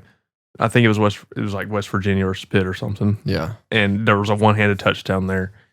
I mean, dude, these one-handed catches are getting insane this year. And I don't think I've ever seen a season with as many one-hand grabs as there's been. Yeah. Am I crazy? In our group chat, we were like, "This is the play of the week," and then something else happened. We're like, "This is the play of the week," and then something else happened. Was it Saquon Barkley? Saquon Barkley with that. What I called it in the notes. Jumpy dumpy. Yeah, the jumpy dumpy. He hurdled somebody backwards. Yeah, that's crazy. I've never seen that. But and then you have the one-headed snag. But I think for the Rams. For me, it was the Rams. That was, I mean, obviously the Saquon Barkley one's like the best play, but the Rams, that was a walk-off touchdown in overtime. Devontae Smith had one for the Eagles too in the back of the end zone. A one-headed grab. He did, didn't he? Yeah. I mean, it's just so many plays of the week. Yeah, I mean, it's a great time to be a football fan. Yeah. Man, so the Rams, they walk off with that win, and then they also, there was the Jets versus the Titans. Did you see that? I did watch went that to overtime. The Patriots and Titans. I'm sorry. Yeah, I was looking at Jets versus Texans. Sorry, that was also a good game. But we'll do the Titans. So Titans versus Patriots. I had Patriots plus 3.5 in that game, and I was sweating it. I was sweating, but they lost by 3. Yeah, that's good. So, but that last play by Drake May, is it Drake May? Oh yeah, at the end of regulation. Yeah, that was crazy. That was crazy. What a play that was. But Jets versus Texans, man. I mean, Sunday Night Football. That was Thursday. Oh shoot! Texans play somebody else Sunday Night Football. Yeah. Thursday Night Football. They play the Lions. Yeah, that's right. But the Jets actually looked like a real NFL team. They did. They're now 3-6, I think, maybe. Yes. Something pitiful, but yeah, they looked really good versus C.J. Stroud and the Texans. Looked like Devontae Adams and Aaron Rodgers were starting to get it going again. Yeah. Listen to this. But isn't C.J. Stroud's wide receiver, like, aren't there a few injuries and stuff? Yeah. Stephon Diggs is out for the year, and Nico Collins will be out he should be coming back sometime. But listen to this, though. So with that Thursday Night Football game, I had 2 parlays. Mm-hmm. 1 to win 100, 1 to win 150. The one for 100, I needed Dalton Schultz 25+ receiving yards. Did you see the last drive where he caught the ball on the sideline, but his toenail was out of bounds? It was like a 20-yard pickup. That's all I needed, and that would have hit. And it was out of bounds. So that didn't hit. And for the other one, I think it was Joe Mixon, 100 yards, and Garrett Wilson, 100 yards. Garrett Wilson finished with 90. That's sickening. So I think, 22 yards away from like $250. Dude, that is sickening. It was one of the worst beats I've had in a while. I've seen that on fantasy where people choose a quarterback. Yeah. And they barely beat how does it work? Like, is there a points you're trying to get? Like, I think it's like 1 point for a completion and like yards and stuff. Yards, like every yard is 1/10 of a point or something like that.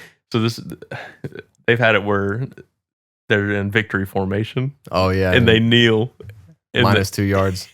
Dude, what's even worse, I didn't bet this, but did you see the end of the Dolphins and Bills game? No, I saw that they won by 3 though. I had Dolphins plus 6.5 in that game. Shout out me. But it went into overtime. No, it didn't. It was about to go into overtime. Dolphins just tied it up. The Bills were on offense, last minute to go. The Dolphins held them on 3rd down, but it was a pass interference call or unnecessary roughness or something. And so it gave them an automatic first down. They just kept driving, ended up kicking a 61-yard field goal.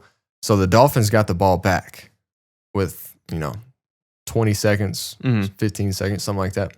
And I don't know what Tua's line was, like passing yards, but it was like 254 or something like that.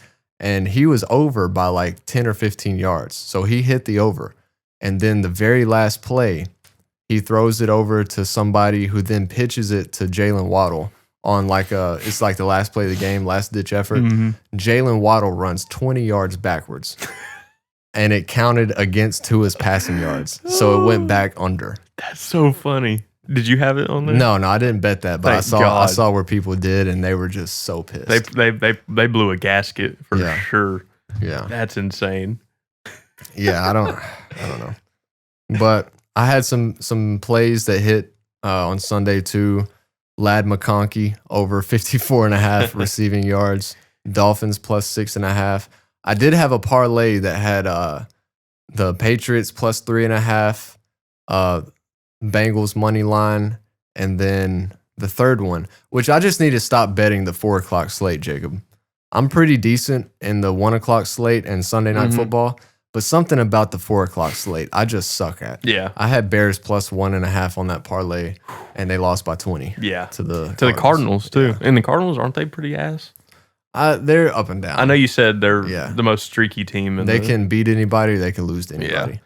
Yeah. But Kyler Murray, shout out him, finished with 5 points on fantasy. Matthew Stafford was on the bench with like 25, almost 30. And I think I'm going to have to bench Kyler. I don't blame you. I'm going to stick with Stafford. I don't blame you. Unfortunately. But okay, next week we have a rematch. Bengals versus the Ravens on Thursday night. Baltimore. So me and Mackenzie went and saw the Ravens versus the Bengals game, but it was in Cincinnati.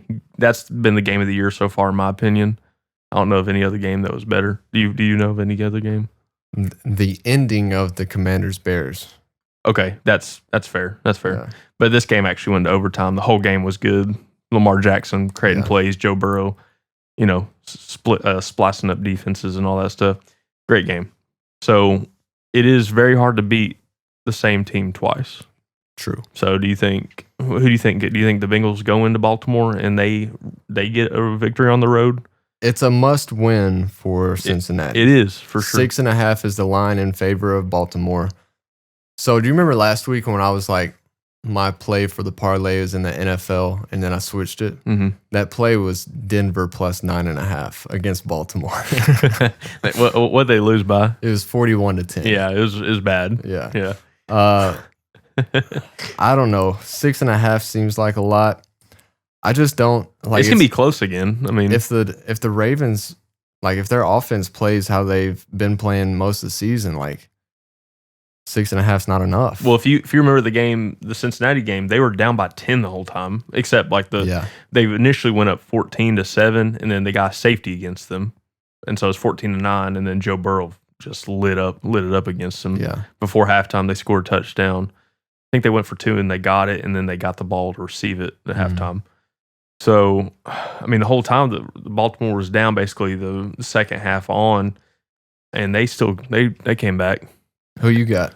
Honestly, I'd say Cincinnati. And not because I'm more of a Ravens fan, if anything. I like Lamar Jackson, but I think it is really hard to beat the same team twice. The Bengals want it probably a little more because they need it. But honestly, it's more of a pick 'em. But I'd say let's just say Cincinnati, because Ravens already won one of them, and it was a close game. The only reason that Cincinnati did not win that first one is because their kicker missed a field goal in overtime. Yeah, over under on that game is 52.5. I'd go over. I'd say it would get in the 30s. I may just stay away from this game. I don't know what's going to happen. I'm gonna say it gets in the 30s. You know what? I'll ride with you. I'll take the over in that game. Yeah. I don't have a pick on the teams though. I would do Ravens like plus like 7.5. Ravens or Bengals plus 7.5? I would say Ravens. Honestly, I mean, I think the Bengals are gonna win. So you could do Bengals plus. Yeah. Do Bengals plus 3 or so. Let's see. There are not a lot of intriguing matchups this year. I mean, this week. I mean, Titans at Chargers. Titans at Chargers. LA minus 7.5. Are they having a bum year? LA, they're pretty good. Like they're starting to. I think Justin Herbert was hurt for a couple weeks in the beginning of the year. But when he plays, they typically win. Sign stealing's legal in the NFL. Yeah. No controversy here. So, I mean, I might take Chargers in that game. I don't think the Titans are. And then you got Jets at Arizona. I mean, if they play how they did last week. Yeah, give me the Jets in that one. Yeah. I think this is one of those games where you capitalize on the momentum that you built last week. Well, that also the Cardinals just beat the Bears by 20 at home. Mm-hmm. I don't think they'll be able to do that against the Jets. Yeah, for sure. I'll take the Jets in that one. Eagles at Cowgirls. Yeah, we got the Eagles at the Dallas Cowgirls. Shout out Joey Sizemore over at Jerry's Barbershop. He's been wanting me to give him a shout out, but he also doesn't want me to talk about the Cowboys because he's a Cowgirls fan. Roll the Dak clip. Oh yeah, we effing suck. Yeah. So, yeah, shout out Joey. I'm sorry about this year, man. Not my words. It's your own quarterback. If you can even call Dak a quarterback. Your own quarterback's saying how bad y'all suck. I don't think you need me to tell you just how bad the Cowboys are. Give me Eagles by 30. Damn. So the Eagles are favored by 7 in Jerry World. I mean, you had Detroit beating their ass by like 30. And I don't think Eagles are as good as Lions, but I mean, I think the Cowboys are that bad. Speaking of the Lions. And isn't Dak injured? Yeah, he hurt his hamstring, which means that it's going to be a week-to-week type thing. So the highest paid quarterback in the NFL is not playing. Okay. Yeah. Got it. They actually might win if he's not playing. I bet. Do you know who their backup is? Cooper Rush. Cooper Rush. That sounds familiar. He's played for them a couple times because Dak can't stay healthy. Okay. And wasn't he kind of good? He was decent. Yeah, okay. He was decent. He's a game manager type. But speaking of the Lions, they play at Houston Sunday Night Football, favored by 3. Lions are unstoppable this year. I would be very intrigued to see them play Kansas City, but they don't play them this year. Yeah. That'd be a good game. Is Kansas City playing this week? Yeah, they play Denver, favored 9.5. That'd be a great upset if Denver could do it. I might take Denver 9.5 this week, not last week. Yeah. That would be awesome. Split money on that one. Most of the money is on the Lions to cover against the Texans. It is in Houston, but I think the Lions' offense is too good. If they don't have any injuries that happen over the next rest of the season, they're going to win the Super Bowl. It's possible. It's possible. I don't even think the Chiefs can stop them. No, I'd love to see that. And their defense is good. Like they held Green Bay to 14 points. Should have been more than that, but it wasn't. And they also converted on 4th. Yeah. So Dan Campbell is one of the best coaches to watch. Just his decision making throughout games and stuff. So now that was hilarious when Justin Tucker broke the field goal distance record. Yeah. To beat Detroit at Detroit. Yeah. It was like 16-17. This is not the same old lines. No, but yeah, Dan Campbell was like he's like visibly upset. Oh man. But this is, like you said, it's not the same team. Yeah. I mean, he's turned that franchise around. I mean, absolutely. I mean, they've beaten Green Bay in Lambeau 3 years in a row now. That hadn't happened since the 80s. Weren't they the first team to go 0-16? Like in the 2010s or so? Yeah. Man, imagine this team with Megatron. That was with Stafford and Megatron too. Imagine. But we got a great slate of football this weekend. Hopefully, if you watch this far, we can give you some insight on who to pick if you are into the sports gambling world. But that'll pretty much do it for the. What are you laughing at? Griffin. Okay, I'm reading the text just now. Griffin said, "Sorry guys, I didn't know I went to take your sweet ass time medical center." And then he said, "Give me Tampa Bay to cover tonight." So we'll see if he's right. This will be out way after the game, but text him back. He needs another pick. That's give us a Thursday or Saturday or Sunday. That's so. Take your sweet ass time medical. Do you have a pick for this week? What? For the parlay? Oh, for the parlay? College, NFL, anything? Give me Vandy to beat South Carolina. Or I guess Vandy to cover the spread. 3.5? Okay. Oh, and Boise State's at 12, by the way. That's Boise State's moving on up. That's amazing. Love to see it. Hosting Nevada, favored by 24.5. I was looking at that. I don't think I'm going to use that for the parlay. No, Ashton Genty needs another Heisman push. He's He needs a few good games to come out. Good games. Like, he's not always playing a good game. he needs a bunch of superhuman games. Yeah. Very true. I'm going to go with the Indiana game hosting Michigan. And I'm going to move the line to 6.5. -6.5. Beat Michigan by 6, by basically 7 points. A touchdown, yeah. Watch him beat him by like 6 points. 5 or 6, yeah. It's my luck for sure. Yeah, I guess we'll wait for a second on Griff's pick.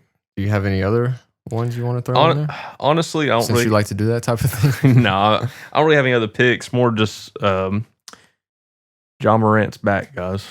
What can I say? He's averaging 20 points a game so far. Grizzlies look really good. Throwing lobs from his butt. Grizzlies look really good. They really do. Lakers with JJ Redick, they look really good. Those are the 2 Western Conference teams that have. Imagine that Western Conference Finals. We got that a few years ago. It wasn't finals, but it was Dylan Brooks on Grizzlies versus. He's calling LeBron old, and then LeBron got him out of their gentleman's sweep. Or was it 4-2? I think it was 4-2. It was 4-2, or maybe I think it was 4-2. Yeah. Griffin said, "Give me Ole Miss to cover and win outright." Against, is that Georgia? Yeah.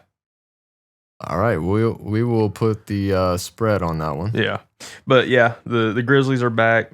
Man, the Nuggets, they are in the 10th place in the Western Conference right now. They have Russell Westbrook on the bench coming. He's coming off the bench. Man, I was really looking forward to it. I was thinking he could maybe stay in the dunker spot, like kind of take Aaron Gordon's place. But I didn't think, oh, wait, Joker also goes on the bench. Yeah. So who's going to do Joker's thing, you know? Yeah. They have no shooting and no depth. However, did you see Christian Brown? He dunked on Rudy Gobert, and then Rudy Gobert started swinging, and then Russell Westbrook ran over. And he cowered down a little bit. That was pretty funny. I do like what Rudy Gobert does defensively on the court, but man, stop acting hard, dude. He's not tough. You're not, and that's You're fine. not that guy, pal. You're not that guy. I was playing basketball last Saturday, and I don't play hard. I'm like soft. I'm like finesse more or less on the court. You know, I shoot a lot of threes. I don't bump into people doing a lot of contact stuff. I'll just more like get the shot off. And it works sometimes. But I don't try to go out there and act like I'm like the hardest dude to ever grace the court, you know. But that's what Rudy Gobert does. And he just ain't. And that's okay, Rudy. It's really good. But so Cavs are also at 7-0. They're undefeated? Yeah, so far. And the Thunder's also 6-0. Dang. Ain't that crazy? That is. So, 2 good teams. That might be the finals. We'll see. I'm sure the Celtics will get back to the finals this year, but we'll see. That's just our light little gloss over the NBA. So much happens in the NBA. You got kind of have to wait until you get deeper in the season to see a bigger playoff picture. Kind of same with college basketball. So we'll see as it keeps going. But what was your pick? You said Michigan, Indiana? Yeah, so I just put it in plus 413 3-leg parlay, ladies and gentlemen.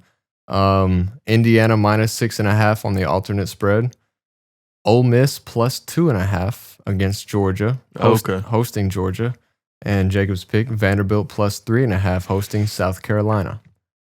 $10 to win 51. Or $100 to win 510. If you want to do that. Or $1 to win 5. Winning 500 ain't a lot to win, but $100 is a lot to lose. Yeah. If anything doesn't hit on this parlay, it's probably Ole Miss. Griffin wasn't here when I said that I don't think Georgia has a problem with Ole Miss this week because I do disagree though. Just because I'm speaking from a Tennessee fan, as we're not going to be lucky enough for Georgia to lose before we play them. Yeah, but honestly, would them losing make them better? Does that make any sense? If they lost, would they be more pissed? They'd be more pissed and probably be a tougher game for us. Yeah. But Oh, by the way, did you see Alex Golish? Yeah, the little drive-by he did. Yeah. But it was reversed. The scores were way opposite, and they were up like 47, I think, to 10 to USF's 10, and they did an onside kick, Oh, really? and they got it. And Damn. it was really, really poor sportsmen. Yeah. And then this year USF whips the hell out of them, and so he just hits them with a whoop. Yeah. And then that dude was Nice ready to to see swing, you. I guess. Yeah. But it was literally, Thanks for coming. like, what do you expect? You know? So Jacob, to wrap things up, $1 million song choice of the week. I've got mine. Do you have yours? Euphoria by Pump Action. Yeah, he's playing that in the studio here before we started. That's Shit is fire, bro. that's a good song. It's really was funky. grooving to it. Let me mix for y'all. I want to send me the stems because I would love to do some stuff. Euphoria. What'd you say? Pump Action. Pump I can't tell if Action. that's like a innuendo or Like if a it's shotgun. or if it's like a gun. But Yeah. we're gonna get stricken for shadow ban for saying gun. My pick. I'm gonna throw it back to the Belmont Band. Overstepping. Overstepping. I just discovered that song because of Yeah. you. That is one of my favorite. Such a good. Definitely band. my favorite song from them. It's like an older song. But I've listened to that song for Wait, was that your years. pick? No. Okay, good. No, but it's from the same EP from that actually. It's called 731. Shout out my area code. Are they Martin, from- Tennessee. No, they're from Chicago. I may It's have so asked- weird I may have because asked you that. their name is Belmont, which is a school in Nashville. This song is 731, which is the area code for most of West Tennessee, Mhm. and they're from Chicago. So I don't know what the Yeah, but 731. What's their is a lineup great like? song. Is there a guitar player that sings? Because there's a lot of guitar shit in their songs. It's really good. They've got a singer, and then they've got I think 2 guitarists and a drummer and a bassist. And The pictures, there's only 3 of them. It looks like really, on Spotify at least. it might just be. It might just be all in the studio then. Okay. I haven't seen them live, so I don't really know. They're But their drummer is actually the one that writes most of their songs on like guitar and everything. Like he's very talented. wow. But Wow. anyways, I guess that'll wrap it up. Yeah, man. We got Euphoria from Pump Action, 731 from Belmont on the You and Me EP from 2016. But that's I want to give a shout out to Skylar. He edits everything. Yeah, appreciate it. Shout out me. I don't do near enough. I'll do near enough. No, but you and Griffin keep up with the topics to talk about. 'Cause yeah, that's what I try to contribute. But yeah, Skylar's the your shit. presence is enough, Jacob. Shout out Jacob, everybody. Shout out Shout out Jacob the for being here. substance. Shout out Griffin from he couldn't be here today, got held up with his test, but he did give us his play, Ole Miss plus 2.5 at home against Georgia. Yeah. Yeah. We'll see if that hits. Well, we'll see, guys. It's gonna be a great weekend. Go Vols, horns down, always. and what's another one? Oh, Gators for it's no. Yeah. Oh, did you see that? It was like boom, boom, and then Who did that? it was the Georgia guy? Yeah, he was like boom, boom, and like Kirby Smart was like pissed Livid. at him. But yeah, that'll do it, guys. This might be, now I'm looking at it, one of our longest episodes. Yeah, but sorry. Great to get in here on a Monday afternoon around lunchtime like we used to do Yeah. when we first started. This is not a Tuesday or Wednesday night, so editing should be done fairly quickly. Maybe I can get more clips out this week and stuff like that, so I'm excited. But we got the Tennessee game tonight. Jacob and I will be at that along with Griffin.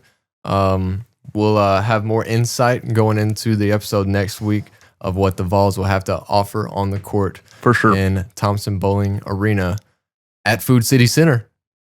Crazy. Yeah. But that's it. Episode 10, $1 Million Radio. Thanks for watching. And as always, we'll see you next time.